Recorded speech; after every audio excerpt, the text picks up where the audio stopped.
Hello students, कैसे बच्चे आप सभी बच्चे। हम हमारी आज की इस क्लास में फर्स्ट वीडियो बनाने जा रहे हैं और हमारा आज का टॉपिक है इकोनॉमिक्स। मैटर नहीं करता कि आप +1 के स्टूडेंट हो या +2 के स्टूडेंट हो, ये वीडियो दोनों बच्चों के लिए कॉमन है। हमारे टॉपिक को शुरू करने से पहले आप मुझे एक क्वेश्चन का आंसर कीजिए। आप में से कितने बच्चों को पता है या कितने बच्चों ने सोचा है कि हमें इकोनॉमिक्स क्यों पढ़ाई जाती है? बुक्स परचेज कर ली, पढ़ने लगे, सोचा है ये क्यों पढ़ाई जाती है, इसकी ज़रूरत क्या है, हमें कहाँ पे ज़रूरत है इसकी। वो बुकिश आंसर नहीं सोचने कि ये दैट गेट मिनिमम सेटिस्फैक्शन और रिसोर्स वगैरह। पहले सिंपल लैंग्वेज में आंसर करने के लिए सोचिए। आपको मैं इसके लिए एग्जाम्पल समझाने जा रहा हूँ, वो एग्जाम्पल आपको अच्छे से क्लियर करेगी कि इकोनॉमिक्स क्या चीज़ होती है। ठीक है, देखिए एक बार क्या था, एक विलेज था। उस विलेज में काफ़ी सारे मंकी रहते थे और वहाँ पे रहने वाले लोग मंकी से परेशान भी काफ़ी ज़्यादा थे। क्यों परेशान थे? क्योंकि हम सबको पता है कि जो मंकी है वो ह्यूमन बीइंग की काफ़ी अच्छे से नकल कर लेते हैं। ठीक है, तो साथ वाले किसी विलेज में पता चल गया, किसी एक पर्सन था जो कोई काम नहीं करता, कि उस विलेज में लोग इस प्रॉब्लम से सफ़र कर रहे हैं काफ़ी ज़्यादा मंकी होने से, लेकिन उसको इकोनॉमिक्स आती थी। फिर वो बंदा क्या किया, उसने उस विलेज में एंट्री की मंकी कैचर बन के। वो वहाँ पे गया और उसने लोगों की मीटिंग बुलाई। मीटिंग में लोगों को बोला कि देखो जी, मैं किसी फलानी जगह से आया हूँ, मैं सर्कस में काम करता हूँ, हमें मंकी चाहिए। अगर आप लोग मुझे एक मंकी पकड़ के दोगे तो मैं आपको 10 रुपीज़ दूंगा। लोग हंसने लगे। लोगों ने बोला 10-10 करके तो हम हज़ारों रुपये कमा लेंगे, इतने सारे मंकी तो हमारे घर की छत पे बैठे रहते हैं। तो अब लोगों ने क्या किया, जो भी मंकी उनके घर पे आता था उसको पकड़ के आगे हैंड ओवर कर देते थे और उनको थोड़े से पैसे 10 रुपीज़ मिल जाते थे। राइट। फिर आफ्टर 1 वीक उसी बंदे ने वापस लोगों को इकट्ठा किया, मीटिंग में बोला कि इस बार मैं आपको 20 रुपीज़ देने के लिए रेडी हूँ। पहले कितने दे रहा था वो? 10 रुपीज़। अब कितने दे रहे हैं? 20 रुपीज़। वो बोला कि मंकी मुझे अब ज़्यादा चाहिए and I will pay you 20 rupees. तो आफ्टर 1 वीक लोगों ने चलो फिर भी उसको पैसे वगैरह मंकी पकड़ाते रहे और पैसे लेते रहे। अब मंकी थोड़े से कम हो गए, तो नेक्स्ट वीडियो में, नेक्स्ट टाइम में फिर उसने एक और मीटिंग बुलाई और इस मीटिंग में लोगों को बोला कि इस बार अब मैं आपको 50 रुपीज़ पे करूँगा, लेकिन आप लोग मंकी मुझे कम भेज रहे हो, मुझे ज़्यादा क्वांटिटी में मंकी चाहिए। अब लोगों ने ये बिजनेस ही बना लिया अपना। लोग, जो भी लोग फ्री होते थे कि मंकी को पकड़ो, पैसे पकड़ा दो और पैसे कमा लो। अब प्रॉब्लम क्या हुई कि उस विलेज में मंकी काफ़ी कम हो गए, मंकी की काउंटिंग काफ़ी कम हो गई, ऑलमोस्ट डिपॉजिट हो चुके थे। तो चलिए, काफ़ी कम मंकी विलेज में दिख रहे थे। फिर लास्ट टाइम उसने एक मीटिंग ली। उस मीटिंग में लोगों को बोला कि अब इस बार मैं आपको 100 रुपीज़ पे करूँगा, बस मुझे मंकी कहीं से भी ला के दो, मुझे हर हाल में चाहिए ही चाहिए। ठीक है, लेकिन अब विलेज का हाल ऐसा था कि बड़ी मुश्किल से ढूंढने के बाद भी कोई भी मंकी नहीं दिख पा रहा था। तो वो बंदा काफ़ी परेशान हुआ। उसने एक लास्ट मीटिंग ली लोगों की। उस मीटिंग में लोगों को बोला और उसने लोगों को बोला कि मैं अब आपको 100 रुपीज़ पे करूँगा, लेकिन मंकी नहीं दिख रहे थे। फिर उसने एक लास्ट मीटिंग बुलाई। उस मीटिंग में लोगों को बोला, देखो जी, मेरे साथ ये पहले एक इंट्रोड्यूस करवाया अपने पीए से कि ये मेरा एक पर्सनल असिस्टेंट है। उसने लोगों को बोला कि देखिए जो मुझे कोई अर्जेंट काम है, मैं किसी मीटिंग के नाते किसी विलेज से 1 वीक के लिए बाहर जा रहा हूँ, लेकिन जब मैं आऊँगा, अब अगर आप मुझे मंकी डिपॉजिट करवाओगे, मुझे मंकी काफ़ी ज़्यादा हाईली डिमांडेड में ज़रूरी है, मुझे बहुत ज़रूरी है चाहिए। अगर आप लोग मुझे मंकी डिपॉजिट करवाओगे तो मैं आप लोगों को 500 रुपीज़ पे करूँगा, लेकिन शर्त ये है कि आके मैं पे करूँगा, तब तक आपको जो भी मंकी मिलेगा आप मेरे असिस्टेंट को वो डिपॉजिट करवा देना। ठीक है जी। वो ये बात कह के चला गया। अब लोगों में काफ़ी ज़्यादा हर्ष उल्लास आ गया। 500 रुपीज़, यार क्या बात है, एक मंकी के बदले पहले 10 रुपीज़ मिल रहे थे, फिर 20 मिले, फिर 50 मिले, फिर 100, अब डायरेक्ट 500। लेकिन प्रॉब्लम क्या थी कि उस विलेज में कोई मंकी बचा ही नहीं था। लोगों ने बहुत ढूंढा, लोग बड़े हताश निराश हुए, यार कोई मंकी दिख ही नहीं रहा। 6 डेज निकल गए। तो उस पीए ने लोगों को वापस इकट्ठा किया, पूछा जी बताओ किस किस के पास मंकी है, मैंने लिस्ट बनानी है, कल आपको पैसे मिल जाएंगे जब मेरे बॉस आएंगे। तो लोगों ने बड़े परेशान होकर, नताश होकर बोला कि सर हमारे पास कोई भी मंकी इस बार नहीं आया। तो फिर उस पीए ने लोगों के साथ एक डील कर ली। उसने बोला, यार अगर मैं आप लोगों की एक स्कीम बताऊं। लोगों ने पूछा क्या? वो बोल रहा है कि जो आप लोगों के मंकी है ना, जो डिपॉजिट आपने करवाए थे, वो बॉस यहाँ पे छोड़ के गया है मेरे पास। ठीक है, क्यों ना मैं आप सबको वही मंकी 250 में आपको मैं वो ऑफर कर दूं, आप वो मंकी 250 में मेरे से परचेज कर लो। कल जब मेरा बॉस आएगा आप 250 में उसको वो डिपॉजिट करवा देना और मेरा बॉस आपको 500 पे कर देगा। आई रिपीट अगेन, उसने लोगों को बोला कि आप मेरे से मंकी ले लो, जो आप लोगों ने पहले से डिपॉजिट करवाए हुए हैं 250 में ले लो, ठीक है। अब आपके पास कुछ मंकी आ गए, कल मेरा बॉस आएगा तो ये मंकी 500 में उसको सेल कर देना। लोगों को ये डील बड़ी अच्छी लगी, एक दूसरे के ऊपर जंप लगा रहे हैं, पहले मंकी मुझे दो चाहिए, मुझे 4 चाहिए, मुझे 6 चाहिए। उसने लाइन बनवा दी, सब लाइन में खड़े हो जाओ। तो पूरे विलेज ने मंकी काफ़ी सारे परचेज कर लिए, उसने सभी मंकी सेल कर दिए 250 में। 7th डे, नेक्स्ट डे क्या हुआ, बॉस तो पहले से ही भागा हुआ था, वो पीए भी भाग गया। अब हुआ क्या, उन्होंने उन लोगों ने दोनों ने मिलकर क्या किया, एक विलेज में रहने वाले मंकी लोगों से 10 रुपीज़ में, 20 में, 50 में परचेज करके उन्हीं लोगों को वही मंकी 250 में सेल कर दी। स्टोरी समझ में आ गई ना। तो ये बच्चे हमारी इकोनॉमिक्स है, ठीक है। आपका सामान, आप रिसोर्सेज आपके हैं, आपसे लिए जाते हैं, थोड़ा बहुत मॉडिफाई करके आपको वो सेल किए जाते हैं। किस हिसाब से सेल किए जाते हैं, कॉस्ट क्या है कि आपको उनको यूज़ करना, एलोकेट करना नहीं आ रहा। तो इकोनॉमिक्स हमें यही सिखाती है कि जो हमारे पास मिनिमम रिसोर्सेज हैं, लिमिटेड रिसोर्सेज हैं, हम उनको कैसे यूज़ करेंगे ताकि हमारी सेटिस्फैक्शन मैक्सिमम लेवल के ऊपर जा सके, ठीक है। तो चलिए, जो अब हमारी आज की ये जो फर्स्ट वीडियो है वो इकोनॉमिक्स क्लास +1 के लिए है और ये हमारी आज की फर्स्ट वीडियो है इस टॉपिक की, ठीक है जी। और बच्चे आज हम स्टार्ट करने जा रहे हैं माइक्रो इकोनॉमिक्स।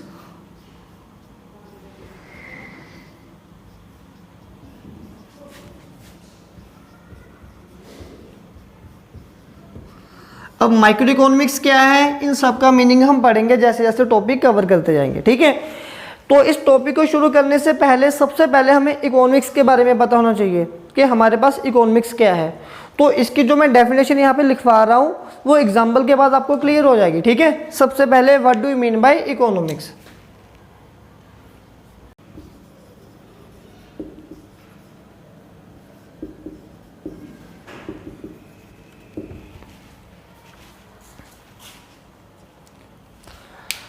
अब बच्चे क्या होता है, जो हमारी इकोनॉमिक्स है इसमें बेसिकली माइक्रो में 2 चीज़ों के बारे में हमने मेन फोकस रखना है। एक तो हमारे जो रिसोर्सेज है और दूसरी जो आपकी नीड्स है। ये रिसोर्सेज और नीड्स ने मिलके इकोनॉमिक्स को पैदा किया है, ठीक है। कैसे पैदा किया वो मैं समझा रहा हूँ आपको। अब देखिए, समझिए इस चीज़ को। मैंने इकोनॉमिक्स का मीनिंग लिखा है, it is a study which tells us, ये एक ऐसी स्टडी है जो हमें बताती है how to get minimum use of resources, हमें हमारे रिसोर्सेज का मिनिमम यूज़ कैसे करना है, टू गेट मैक्सिमम सेटिस्फैक्शन, ताकि जो हमारी सेटिस्फैक्शन मैक्सिमम हो सके। सेटिस्फैक्शन मैक्सिमम हो लेकिन जो आपके रिसोर्सेज का यूज़ है वो मिनिमम होना चाहिए। मैं एग्जांपल दे रहा हूँ आपको। मैंने ये मार्कर परचेज, मुझे मार्कर बहुत अच्छा लग रहा है, मैंने ये मार्कर परचेज किया 20 रुपीज़ में। आपको भी ये मार्कर अच्छा लग रहा है सेम, आपने ये परचेज किया 25 में। हम दोनों की जो नीड है वो सेटिस्फैक्शन हमें मिल गई, लेकिन मैंने परचेज किया 20 में, आपने परचेज किया 25 में। समझ गए ना डिफरेंस। तो मैं ज़्यादा बेटर हूँ, मैंने अपने रिसोर्सेज का कम यूज़ किया, आपने अपने रिसोर्सेज, अपने पैसों का ज़्यादा यूज़ किया है, तो इसलिए आप मेरे से पीछे हो, ठीक है। मैं एग्जाम्पल समझा रहा हूँ। ये जो बच्चे इकोनॉमिक्स है ना, ये हर एक बच्चा यूज़ करता है, ठीक है, चाहे वो 5 ईयर का, 10 ईयर का, चाहे 50 ईयर ओल्ड पर्सन है। अब हमारे पास कोई भी एक लड़का है जिसका नेम है अमन, ठीक है जी। ये अमन की हम एक फ़ोटो बना देते हैं यहाँ पे। और अमन के पास बहुत सारी धन दौलत है, 50 रुपीज़ अब इसको घर से मिले हैं अमन को, ठीक है। अब 50 रुपये में ये तो होगी इसके पास रिसोर्सेज। कितने पैसे हैं आज इसके पास, ओनली 50, तो मतलब कि इसके रिसोर्सेज हैं। अब जब यह मार्केट में गया तो इसको एक स्टेशनरी शॉप मिली, वहाँ पे इसने देखा यार वहाँ पे एक पेंसिल पड़ी है, तो इसको एक पेंसिल चाहिए।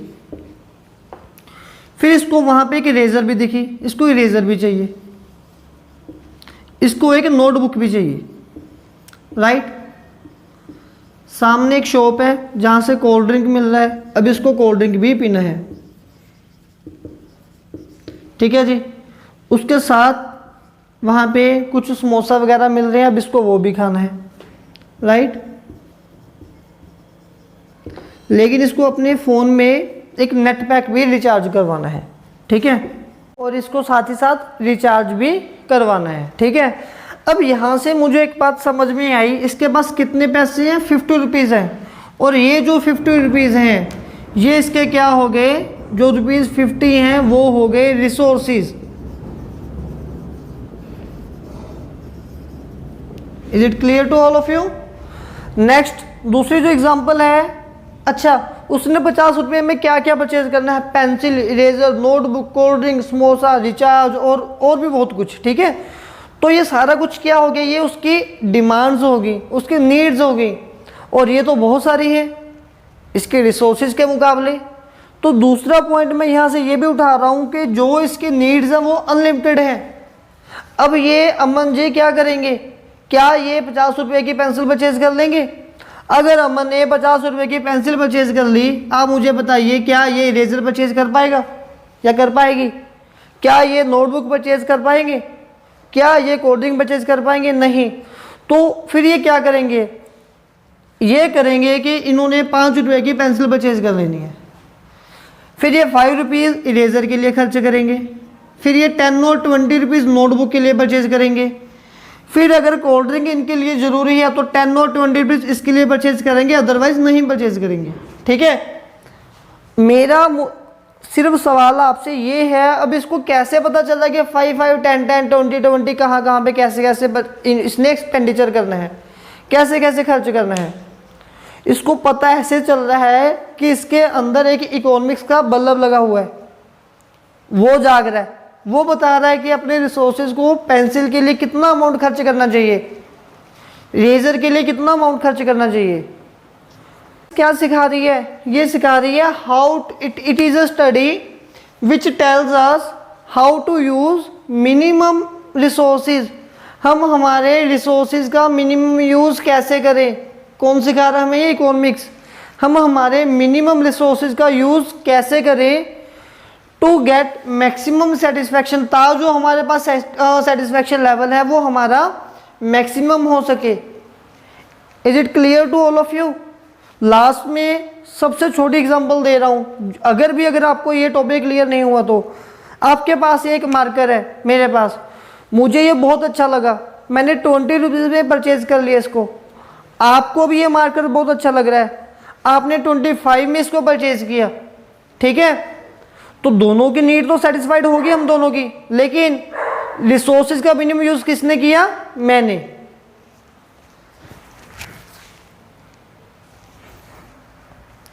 अब नेक्स्ट टॉपिक हमारे पास निकल के आ रहा है, that is what are the problem of economics. Economics में कितनी प्रॉब्लम हो सकती हैं, कैसी प्रॉब्लम हो सकती हैं? देखिए, अगर आपको एग्जाम में पूछा जा रहा है कि 2 प्रॉब्लम लिखो, जो मैं 2 लिखूंगा वो लिखनी है। अगर पूछा है कि 3 लिखो, फिर आपने 3rd ऐड करनी है, ठीक है। सबसे पहले हमारे पास प्रॉब्लम आती है रिसोर्सेज आर स्कार्स। अब स्कार्स का मीनिंग क्या होता है? लिमिटेड होना। इसका मीनिंग है कि हमारे पास जो रिसोर्सेज हैं वो क्या है? लिमिटेड है। और दूसरा टॉपिक यहाँ पे लिखनी है, इसको मैं 3rd पॉइंट बना रहा हूँ। अगर 2 पूछी जाएंगी तो 1st और 3rd लिखनी है, अगर 3 पूछी जाएंगी तो 1st, 2nd एंड 3rd लिख देनी है, ठीक है। तो resources scarce and they have alternate use.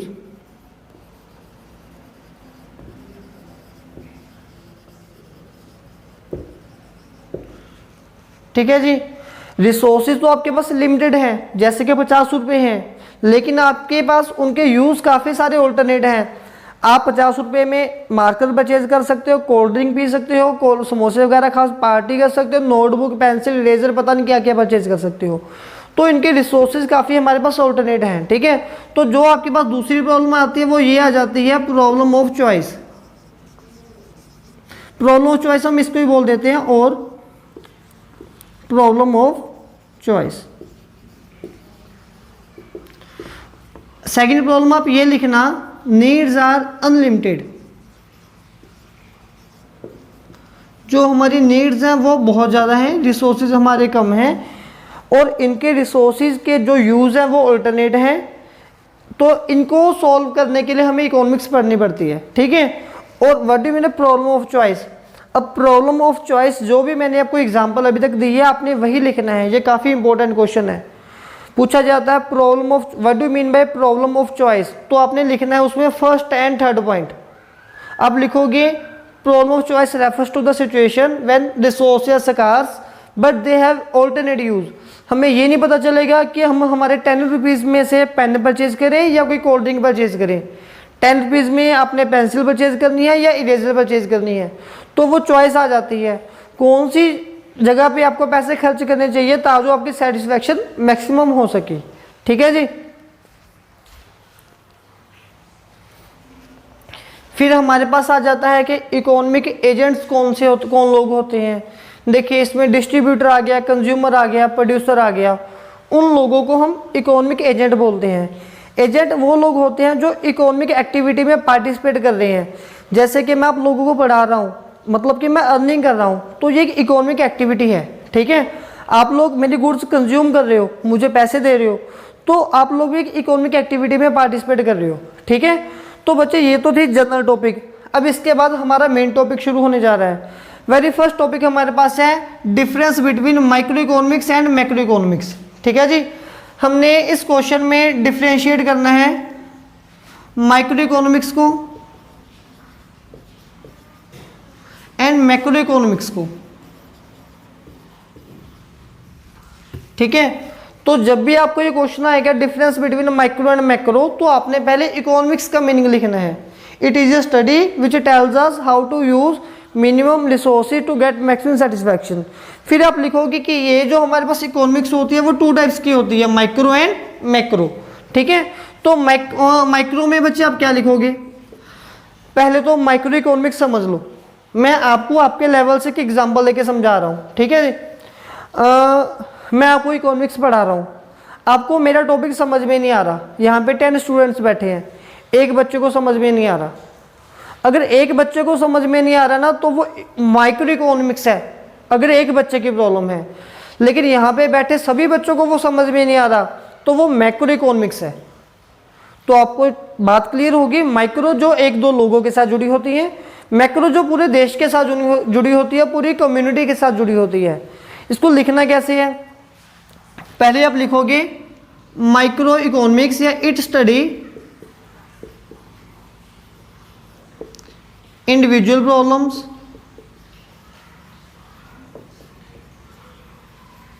या फिर it deals with individual problems, और it study problem as a whole. It study problems as a whole, ये पूरी कम्युनिटी, पूरे ग्रुप, पूरी कंट्री की प्रॉब्लम के बारे में स्टडी करती है। फिर दूसरी बात ये होगी it is a narrow concept, ये तो एक बहुत छोटा कॉन्सेप्ट है क्योंकि सिर्फ एक बच्चे के बारे में आपने पढ़ना है। लेकिन it is a broad concept और wide concept.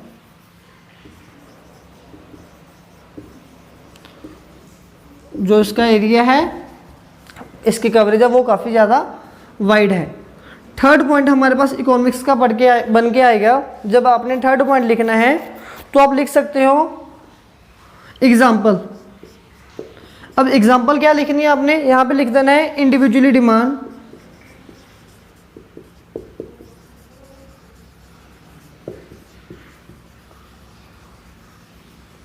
Individual supply.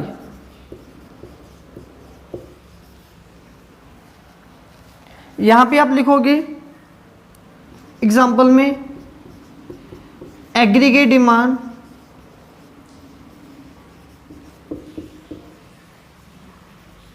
And aggregate supply. Mean to say हमने जस्ट सिंपली इंडिविजुअल हटा के एग्रीगेट लिख दिया, ठीक है। फोर्थ पॉइंट जो मोस्ट इंपॉर्टेंट है, इस पॉइंट में हम लिखेंगे when we study micro variables. Mean to say जब हम इस इकोनॉमिक्स के बारे में पढ़ रहे होते हैं, दूसरी वाली economics macro remain constant,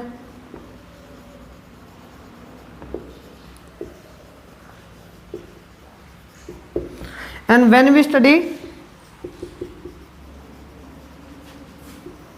macro, जब हम ये वाली इकोनॉमिक्स पढ़ रहे होंगे माइक्रो रिमेन कांस्टेंट। तो ये वाली इकोनॉमिक्स कांस्टेंट रहेगी। इसके एग्जांपल समझे कैसे। मैं बच्चे बहुत छोटे लेवल से एग्जांपल ही उठा रहा हूँ, आपने लिखना नहीं है, जस्ट आपको ये समझ आनी चाहिए एग्जांपल, ठीक है।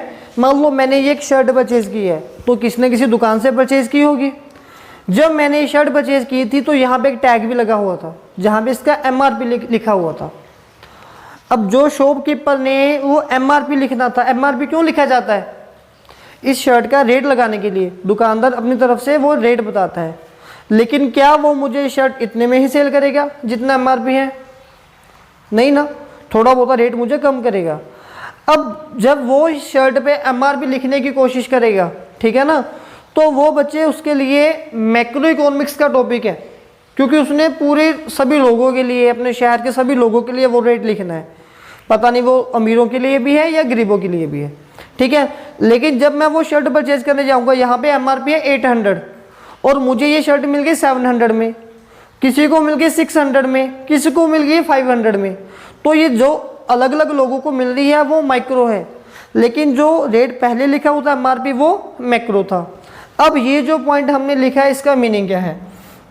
When we study micro economics, मतलब कि जब मैं उस दुकानदार से शर्ट परचेज कर रहा था, जब मैं अपने लिए परचेज कर रहा हूँ, तो ये कौन सी इकोनॉमिक्स होगी, माइक्रो इकोनॉमिक्स होगी, क्योंकि वो दुकानदार एक कस्टमर के साथ डील कर रहा है, ना कि पूरे देश के साथ या पूरे शहर के साथ, ठीक है। मिंटू से जब मैं वो शर्ट परचेज कर रहा हूँ तो दुकानदार डील कर रहा है मेरे साथ, so it is the example of micro economics. तो इस मेरे साथ डील करने के टाइम पे MRP ज़्यादा या कम नहीं होगा। वो ये नहीं है कि वो देखेगा यार ये कस्टमर लिचर्ड है, इसको MRP ज़्यादा लगा के दिखा दो, या ये कस्टमर अच्छा है या गरीब है, इसको MRP कम लगा के दिखा दो। तो MRP तो उतना ही रहेगा। वो बोलेगा सर देखिए 800 था, आपको 100 रुपीज़ लेस कर दिए, आपको 80 रुपीज़ लेस कर दिए, आपको 250 लेस कर दिए, 200 लेस कर दिए, ठीक है। अब दूसरी बात, तो मतलब कि जब उसने मुझे वो शर्ट परचेज कर रहा है तो वो MRP के साथ, मिंटू से मैक्रो के साथ छेड़छाड़ नहीं कर रहा।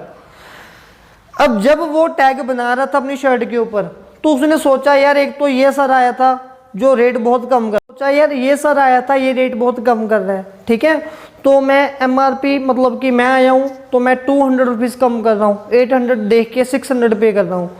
तो ये सोचेगा यार मैं हर बार 200 ज़्यादा ही MRP लिखूंगा। तो ऐसा भी नहीं है बच्चे, अगर ऐसा ये करेगा तो कुछ जो अच्छे कस्टमर हैं जो MRP जितना ही रेट देने के लिए रेडी रहते हैं, वो लोग इसकी शॉप पे बार बार नहीं आएंगे, वो बोलेंगे MRP ही काफ़ी हाई लिखा हुआ है, ठीक है। तो मतलब कि जब इसने MRP लिखना है, मिंटू से इसने डील करनी है मैक्रो के साथ, तो ये मेरे जैसे कस्टमर के बारे में नहीं सोचेगा, ये हम सब के बारे में सोचेगा कि लोग कितने हैं और ये कितना रेट कम कर सकता है, ठीक है। तो ये काफ़ी मोस्ट इम्पोर्टेंट क्वेश्चन है, बुक में भी ये गिवन है, लेकिन ये लैंग्वेज काफ़ी इजी है जो हमने यहाँ पे डिस्कस की है, इसको नोट करने की कोशिश करना। नेक्स्ट जो हमारे पास मोस्ट इम्पोर्टेंट डिफरेंस है, that is the difference between positive economics and normative economics, ठीक है बच्चे।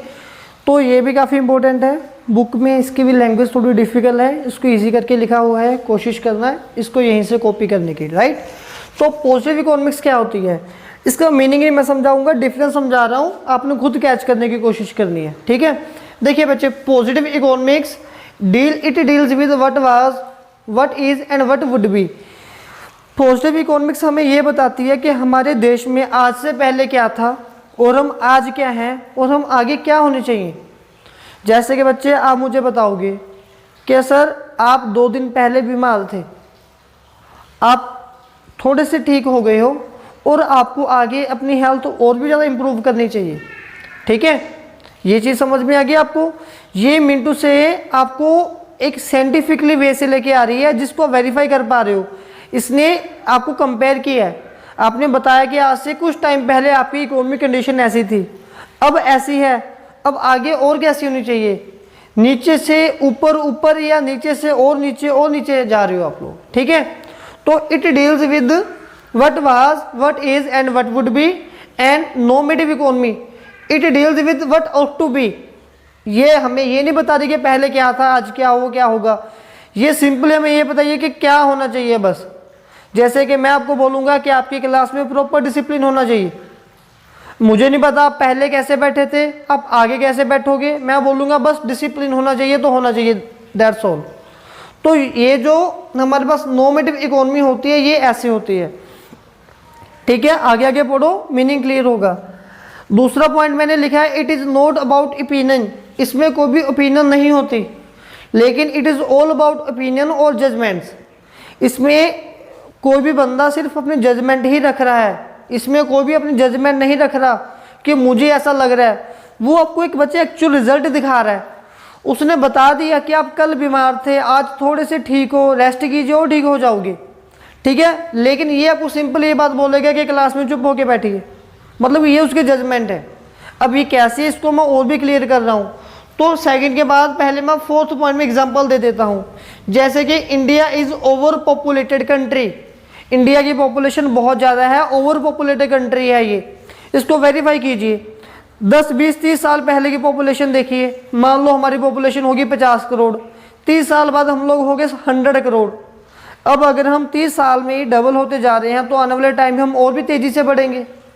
समझ में आ गई ना बात आपको, ठीक है। लेकिन यहाँ पे बोला गया है एग्जाम्पल में, पॉवर्टी शुड बी रिमूव, यहाँ पे बोला जा रहा है कि गरीबी को देश से भगाइए।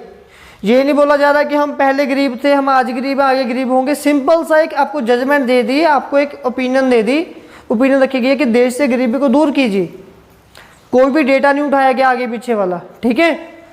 थर्ड पॉइंट जो हमारे पास आ रहा है, इट कैन बी वेरीफाइड, ये कैसे वेरीफाई हो सकता है। आपने बोला है ना India is over populated country, हमारी 30 साल पहले पॉपुलेशन 50 करोड़ थी, आज 100 करोड़ है, तो डेफिनेटली आप बोलोगे कि हम ओवर पॉपुलेटेड होने वाले हैं। हमारी पॉपुलेशन पहले 50 करोड़ थी, 30 साल बाद अब 20 करोड़ हो गई, फिर आपकी ये जजमेंट गलत है, क्योंकि अब हम कम होते आ रहे हैं। तो मिंटू से बच्चे, इट कैन बी वेरीफाइड, जो रिजल्ट इसमें हमें हमारे सामने जो नंबर्स दिखाए जा रहे हैं उनको हम वेरीफाई कर सकते हैं, रिजल्ट को वेरीफाई कर सकते हैं, लेकिन it can not be verified. इसको आप कैसे वेरीफाई करोगी, इसने ना तो कोई प्रीवियस डेटा उठाया है ना ही फ्यूचर का उठाया है, ठीक है। और आप एक फिफ्थ पॉइंट और भी ऐड कर सकते हो, it deals with fact only, जो इकोनॉमिक फैक्ट हैं, जो इकोनॉमिक इश्यूज हैं, ये उनके साथ डील कर रहा है जो हमारे साथ कल थे, आज हैं और आगे हो सकते हैं। लेकिन ये इट गिव्स सजेशंस ओनली, ये सिर्फ सजेशंस की गेम है, इसमें सजेशंस दिए जाते हैं, देश से गरीबी दूर कीजिए, अनएम्प्लॉयमेंट दूर कीजिए, एजुकेशन दीजिए, लाइट होनी चाहिए वगैरह वगैरह।